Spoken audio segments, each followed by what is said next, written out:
do this 3-minute powerful technique at mag-reach out siya sa'yo agad-agad. Yes, ito magagaranti ako sa inyo. Once na magawa ninyo yung bagay na ito, utol, ay tiyak mag-reach out po yung partner mo na hindi na nagpaparamdam or nambabaliwala sa'yo. Kasi yung tatalakayin natin sa ngayon is about sa spiritual dimension na tungkol na rin sa pag-manifest, na kailangan din nating banggitin ulit yung pangalan niya. Okay? Pero ito is kailangan mo lang mag-concentrate na mag-focus ka talaga sa kung ano yung hinihiling mo. Dahil once tayo ay bumubulong, same thing ito as kagaya sa panalangin, is may binabanggit tayong pangalan kung kanino tayo nananalangin at saka kung ano yung mga kahilingan natin. Dahil talagang totoo po ito, utol, dahil lahat po tayo is mayroong spirit. So spirit to spirit is kaya natin itong ipakausap. Na that's why kung minsan yung mga panalangin natin is natutupad din talaga. Yes. So ito po ngayon, kailangan nating mag-manifest sa tao na gustong gusto mo talaga mag-reach out sa'yo. Okay? Marunong ka bang mag-manifest? So ang kailangan mo lang na gawin dito is mag-focus ka.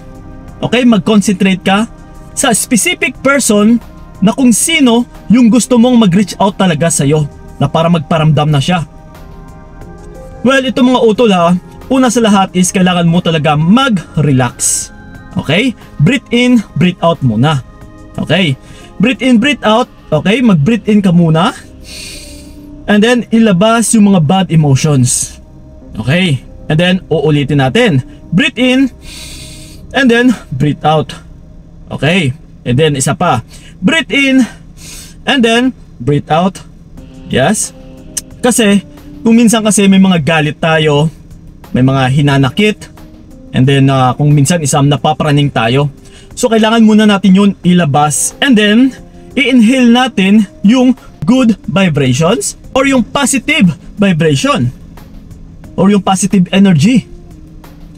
So ito mga utol after po ninyong mag-relax, breathe in, breathe out, try nyo pong ipikit ang inyong mga mata, and then mag-focus kayo sa kung sino yung minamanifest ninyo na tao. Okay? Ipikit nyo po ang inyong mga mata, and then tuloy-tuloy tayo sa pag-breathe in and then breathe out. And then try to imagine yung tao na gusto mong mag-reach out sa'yo. Okay?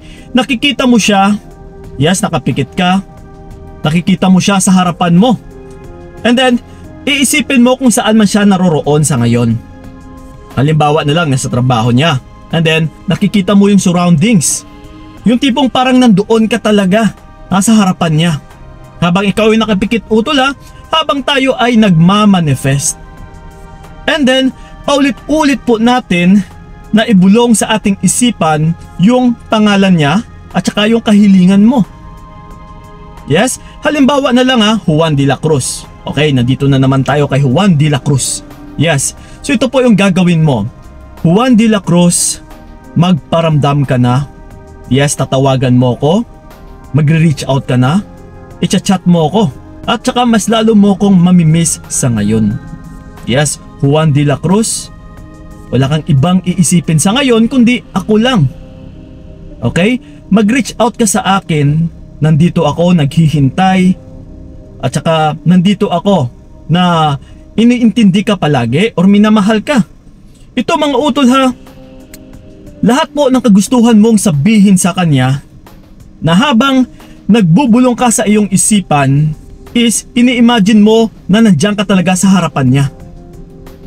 Ito, trust me, once kasi na paulit-ulit tayo nagmamanifest na hinihiling natin yung gusto nating ding makuha, ay kung minsan talaga natutupad.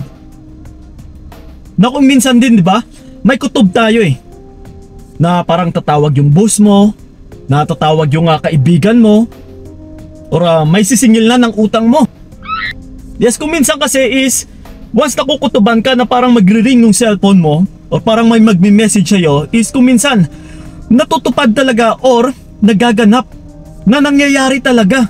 And then maya-maya is nandyan na, magbe-message nga. So same thing na din ito utol, na yung kutob is hinihila natin, pinapasok natin yung good energy, na pumapasok din tayo sa kanyang imahinasyon, spiritually. Na habang binubulong kasi natin yung pangalan, that's why may pangalan tayong kailangan na sabihin or ibulong sa iyong isipan. Dahil pareho lang ito sa kung nananalangin tayo, sa kung kanino tayo nananalangin, sa kung sino yung hinihingan natin ng tulong, is, di ba, kailangan nating banggitin yung pangalan. Dahil yung pangalan ng tao is, yan din yung pinapangalan natin sa spirit ng isang tao. So that's why kung babanggitin mo yung pangalan niya utol, spirit to spirit talaga, ay magpaparamdam ito sa'yo na kung ano yung hinihiling mo. Kailangan islakasan mo din yung loob mo, patibayin mo yung energy mo.